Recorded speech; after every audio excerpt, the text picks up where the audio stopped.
What's going on? Welcome back and happy Thanksgiving. I hope you were able to enjoy your weekend with family, enjoy a nice meal, and make some memories. And as always, if you're liking this content, hit that subscribe button and get in on the discussion down in the comments. Lots of content already up, season preview in depth with all the stats, top prospects video, and more coming your way. We're going to have reactions after games and get some buzzed up and baked episodes out again as well. I like to keep you guys guessing with the content and conversations that I have.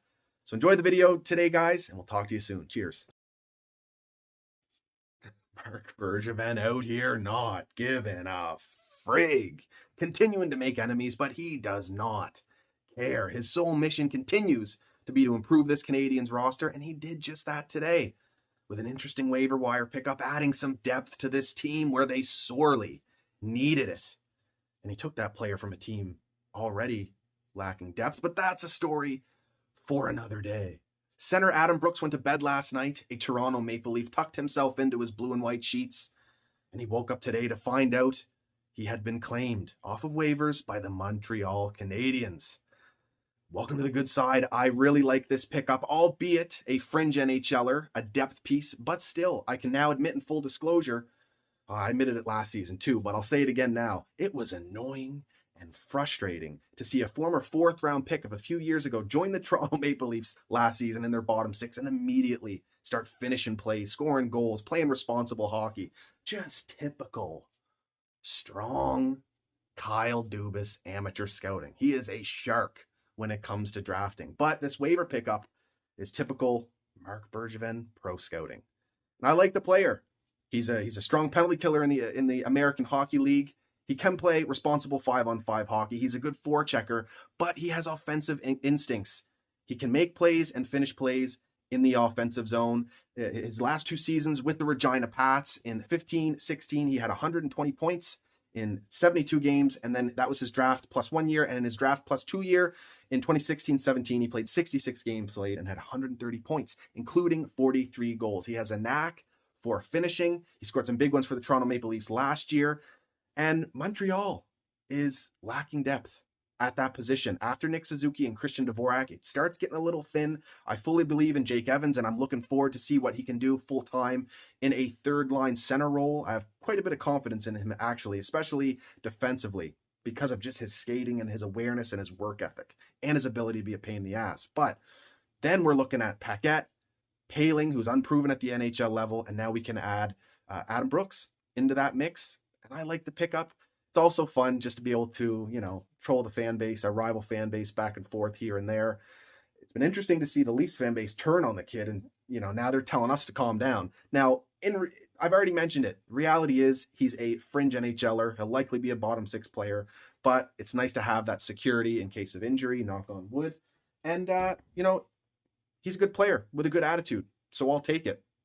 And like I mentioned, Bergevin has a strong track record of bringing in off of other NHL teams who then end up thriving in Montreal. So we'll have to wait and see how it plays out. Some more news. Kaden Guhle has been cut from the Montreal Canadiens. That's 19-year-old prospect defenseman Kaiden Guhle. He will rejoin the Prince Albert Raiders, where he will wear the C. Then he'll join the World Juniors. This is exactly what the Habs need to do. Kaiden gets a really good taste of an NHL training camp this off season, the development camp, and now this training camp. So good experience for him. He had a great mindset, great attitude. His goal was to make the Canadiens, but that was highly unlikely. It's just nice to see that attitude and that maturity in such a young player. And he is going to be a key piece to the Prince Albert Raiders, one of the best defensemen in the WHL this year. And he is going to be an absolute rock for Canada at the World Juniors, maybe their captain as well. Fully agree with this decision. You got to take your time with defensemen. I wouldn't even be opposed to him playing a full year in the AHL, maybe. But he's never know. He's good enough. He might be able to crack the Habs next season. We'll have to wait and see. But this year for him, in terms of his development, is going to be really fun to witness as a Canadiens fan, and exciting to look forward into the future in terms of what this decor can look like. Some more news here. Jonathan Drouin returns to practice. Thank God. We've had enough go on this offseason. Jonathan Drouin is a big talking point, a big piece of excitement for Habs fans coming in to this 2021-22 season. I cannot wait to see what he can do. He's been one of the bright spots through preseason, him and his line of Christian Dvorak and Josh Anderson. So glad to see him back on the ice. And you know what? was concerned a little bit with the price news coming out that maybe it affected Drouin. Who knows what went on there? Maybe it was just a physical thing. He needed some time off. But I would also like to credit Jonathan Drouin maybe with, starting the, being that guy to start the initiative to admit when you need some help.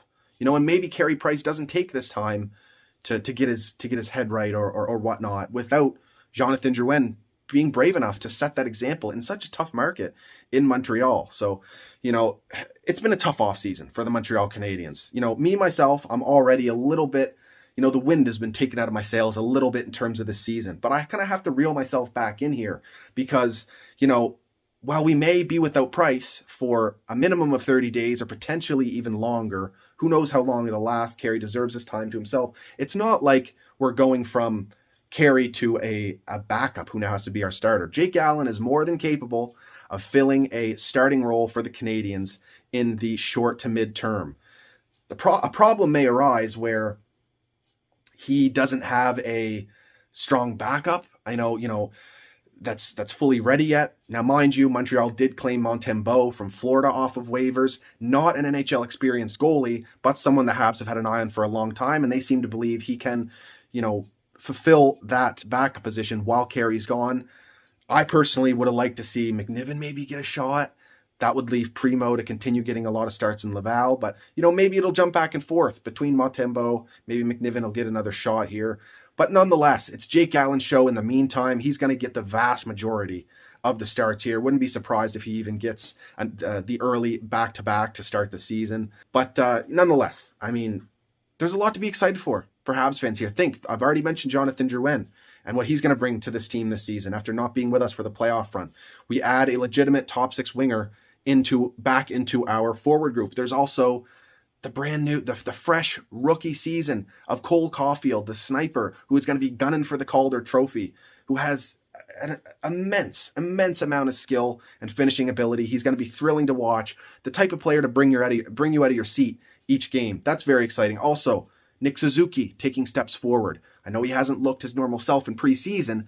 However, it's really hard to judge teams based on preseason results. We've seen it numerous times. Teams really struggle in preseason and then go off to start the season. Montreal's known for strong starts. Hopefully, if they get that strong start, they maintain it further into the season than just a month or two. You know what I mean? We've all been through that. The other thing, too, is that it's going to be hard for us as Habs fans to change our mindset. This is a Habs team that is going to score a lot of goals. Now, while Hoffman is out for the next couple weeks, he's still got a little bit of recovery left to go. This lineup is still chock full of finishers. The scoring might be enough here for us to at least survive this Carey Price injury, remain at a 500 level of hockey. We're just so used to having to trap teams, to outplay teams defensively. And of course, we're going to have to do that as well. But we're in a position now where we could get into some track meets with some teams, which will be fun, maybe stressful to watch. But there's enough scoring talent to make up for the, missing Carey Price and for a defense that, took some hits. Shea Weber, of course, and Joel Edmondson. Shea Weber's gone for the whole season, but Joel Edmondson's also out for the first month of the season at least. So there's that to come back from as well. So I know it's been, a difficult offseason for Habs fans, but there's a ton to look forward to, including Christian Dvorak making his true Habs debut in the regular season. He's been another bright spot, as I already mentioned, in preseason for the Habs. So, really looking forward to what he can do in the role that is now his as the Habs, second line or 1B center, however you look at it. Overall, though, what I might be most excited for is to finally get out of the North Division. It was fun for a little bit, but to get back into the Atlantic, give me Tampa on a regular basis. Let's get back to facing Boston. Not only that, hosting all the different teams from around the league. We got Seattle now. We're gonna get the matchup against them. So to just get to see all the different talent around the NHL, test yourself against, the Metro Division, the Rangers, the Pens, the Caps, a matchup I really like and the games I always enjoy against the Islanders. So I'm really excited to just get back into the normal schedule and normal alignments here and watch just some awesome hockey. Lots to look forward to. Now, lastly, Marc Bergevin and his contract status with the Habs and his future with the Habs is severely in question now. They've come out and said his contract status won't be discussed until the end of this season. So the extension will not be signed before we start here. It's starting to look like he might be on the way out. And the thing is with Mark is, tons of people have said it already. Personally, I believe it to be true, is he deserves a big raise. He's also a very strong negotiator. I don't think he'd sign for anything less than what he's worth. He may be ready to call it on his tenure with the Habs because of just how tough a market it is. He's discussed retirement during the postseason run.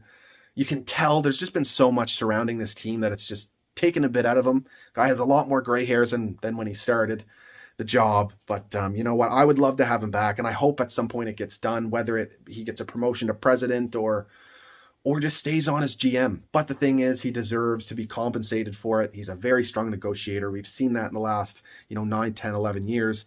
In the contracts he's given out to players, lots of team-friendly deals, lots of deals that, even the ones that looked high, the Carey Price one, in hindsight, doesn't look too bad after that Stanley Cup run. So he knows what he's doing when it comes to his negotiations, and he's kind of has to put himself first here, and I suspect that is exactly what he's doing.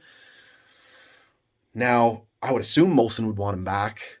They've seemed to work very well in tandem. Molson clearly believes in the blueprint that Bergevin has been laying down all these years. And I can't see money being an issue with Jeff Molson. So ultimately, could it be that Marc Bergevin wants a fresh start elsewhere? I don't know. But the thing is, we'll be fine. We'll figure it out in time. It's nice that it won't be a distraction, and Marc Bergevin's clearly still focused on his task at hand, which is improving this team. And he did it here today with the move to acquire Adam Brooks off of waivers. Guys, let me know what you thought about that waiver pickup by the Habs. Of course, hit the like and subscribe button if you're enjoying this content. Get in on the discussion down in the comments. I appreciate you all. We'll talk to you soon. Go Habs, go, baby.